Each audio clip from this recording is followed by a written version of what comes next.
Hello students, आज हम पढ़ेंगे equation reducible to a pair of linear equation in two variable. तो linear equation अगर दो कोई भी टू वेरिएबल में दिया हुआ रहेगा तो उसको सॉल्व करने का एक और मेथड है। ठीक है, तो ये जनरली कब आता है? जब भी लीनियर इक्वेशन जो इक्वेशन दिया होगा वो थोड़ा कॉम्प्लेक्स में दिया हो, जिसको कि सॉल्व करने में थोड़ा सा टाइम लगे। जैसे मान लीजिए 3/x minus 2 plus 4/y-5 equal to 12। Suppose कीजिए अगर ये क्वेश्चन हुआ तो अब इसे सॉल्व करके मुझे ऐसे फॉर्मेट लाना पड़ेगा। Suppose example 3x plus 4y equal to 60 और समथिंग। इस फॉर्मेट से इस फॉर्मेट में कन्वर्ट करने के लिए पहले मुझे इसे सॉल्व करना पड़ेगा। इसलिए क्या है, थोड़ा टाइम टेकिंग लग जाएगा। ऐसे दोनों इक्वेशन को सॉल्व करना पड़ेगा। दोनों कॉम्प्लेक्स इक्वेशन को सिंपल फॉर्म में लेके आएंगे, फिर या तो क्रॉस मल्टीप्लिकेशन मेथड से या एलिमिनेशन मेथड से या सब्स्टिट्यूशन मेथड से इन तीनों में से किसी एक से सॉल्व करेंगे, वहां से x और y के वैल्यू लेके आएंगे। तो ऐसे कॉम्प्लेक्स इक्वेशन जब दिया हो तो क्या करते हैं, उस समय रिड्यूस कर देते हैं लीनियर इक्वेशन टू वेरिएबल को सिंपल फॉर्म में लाने के लिए। ये उसके लिए उस समय क्या होगा, ये इससे हम लोग आसानी से सॉल्यूशन सॉल्व कर सकते हैं, सॉरी इक्वेशन सॉल्व कर सकते हैं। तो देखते हैं कैसे सॉल्व करेंगे। जैसे इसको क्या करेंगे, सबसे पहले क्या करना होता है जनरल। अब इस कॉन्सेप्ट को भूल जाइए हम लोग। नॉर्मल क्या करेंगे, हम लोग एक्स वाई एलसीएम लेंगे, फिर 2y plus 3x equal to 13। तो 2y plus 3x equal to 13xy। इस फॉर्म से इस फॉर्म में लाने के लिए पहले मुझे कैलकुलेशन करना पड़ेगा। तो इससे बचने के लिए क्या करते हैं हम लोग, जैसे इसको हम ऐसे लिख सकते हैं 2 into 1/x plus 3 into 1/y equal to 13। ये लिख सकते हैं। हमने क्या किया, ये 1/x है, अलग से लिख लिया। 2 into 1/x plus 3 into 1/y।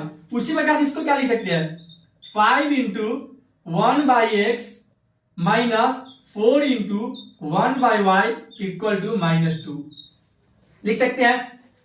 1/x और 1/y को बाहर लिख लिया हमने। अच्छा, इसमें भी 1/x आ रहा है, इसमें भी 1/x, इसमें भी 1/y, इसमें भी 1/y। तो हम क्या करेंगे, 1/x late 1/x equal to p मैंने मान लिया।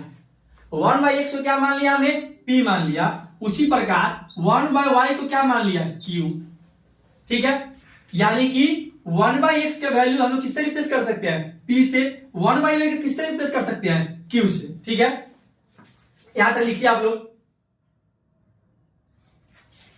अब देखिए, ठीक है,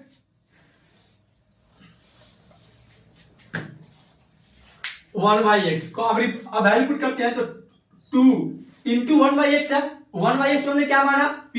तो 2p प्लस 3 इंटू 1/y, यानी y को 1/y किससे रिप्लेस कर सकते हैं, q से, प्लस 3q इक्वल टू 13। उसी प्रकार से सेकेंड इक्वेशन क्या लिखेंगे, 5 इंटू 1/x है तो 5 इंटू p, यानी 5p माइनस 4 1/y क्या लिखेंगे, q। तो q इक्वल टू -2। अब अगर ये दो इक्वेशन आ गया, दो इक्वेशन यहां आ गया। अब इस दो इक्वेशन को सॉल्व करने का मेथड हमें पता है, या तो एलिमिनेशन से या सब्स्टिट्यूशन से या क्रॉस मल्टीप्लिकेशन से। किसी एक से सॉल्व कर लेते हैं। ठीक है, किससे सॉल्व करें, एलिमिनेशन ही करते हैं, सबसे आसान वही होता है। ठीक है, तो इनटू इसको ऊपर वाले को 5 से मल्टीप्लाई कर देते हैं। ठीक है, और नीचे वाले को 2 से मल्टीप्लाई कर देते हैं। क्यों, ताकि p का वैल्यू दोनों ऊपर या नीचे दोनों मुझे सेम बनाना है। तो 5 इंटू 2p यानी 10p, 2 इंटू 5p 10p, यानी p कॉमन हो गया। इससे क्या होगा, माइनस करने में दोनों को एलिमिनेट हो जाएंगे। तो वैल्यू लिखते हैं 2p into 5 10p plus 3p into 5 sorry 3q into 5 plus 15q equal to 30 into 5 65। अब 2 से सबको मल्टीप्लाई करते हैं, 5p into 2 10p minus 4q into 2 8q equal to -2 into 2 -4। ठीक है, अब इन दोनों को माइनस कर देते हैं। ठीक है, जब माइनस करेंगे तो क्या होगा, 10p और -10p कट जाएगा। 15p plus 8q sorry 15q plus 8q 23q। ठीक है, 65 प्लस 4 कितना हो जाएगा 69। ठीक है, तो 23Q इक्वल टू 69, तो यहां से Q क्या आ गया 69/23 इक्वल टू 3 टाइम्स कट जाएगा, यानी कि Q इक्वल टू 3 यहां से आ गया। जब इन दोनों को हमने सॉल्व किया तो Q का वैल्यू कितना आया 3 आ गया।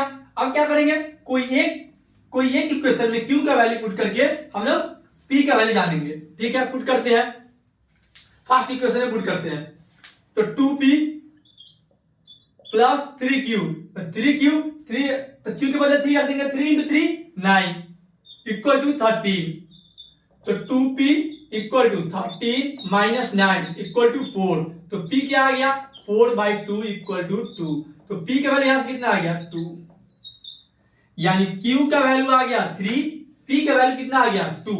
ठीक है, तो ऐसे क्या किया हमने, P और Q के फॉर्म में इक्वेशन को कन्वर्ट कर लिया। उसके बाद क्या किया, आसानी से दोनों इक्वेशन को सॉल्व कर लिया, कोई भी मेथड से सॉल्व कर सकते हैं। उसका सॉल्व करके P एंड Q का वैल्यू आ गया। ठीक है, यहां तक लिखिए आप लोग।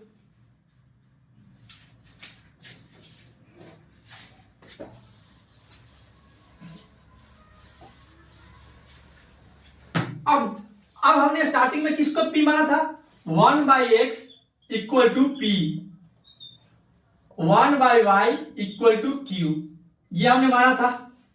ठीक है, तो अब पुट करते हैं, Q का वैल्यू कितना है 3, तो 1/y यानी 1/y इक्वल टू 3, तो y का वैल्यू क्या आ गया, y इधर जाएगा और 3 नीचे आ जाएगा, 1/3, y का वैल्यू कितना आ गया 3। उसी प्रकार 1/x, p का वैल्यू कितना आया 2, तो यहां से x का वैल्यू 1/2, यानी कि जो अपना ओरिजिनल इक्वेशन था उन दोनों को अगर सॉल्व करें तो x का वैल्यू कितना आया 1/2, y का वैल्यू कितना आया 1/3, तो इससे क्या होगा, आसानी से हम सॉल्यूशन इक्वेशन को सॉल्व कर सकते हैं। ठीक है, ये क्या होता है, कोई भी कॉम्प्लेक्स इक्वेशन को इजीली सॉल्व करने में हेल्प करता है। ठीक है, यहां तक लिखिए आप लोग।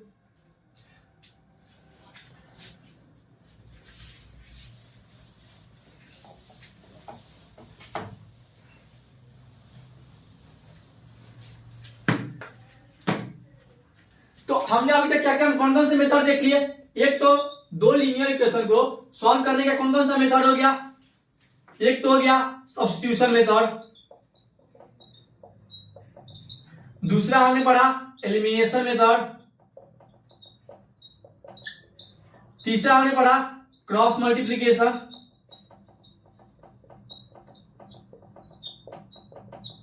चौथा हमने इक्वेशन रिड्यूसिबल वाला पढ़ लिया, रिड्यूसिबल।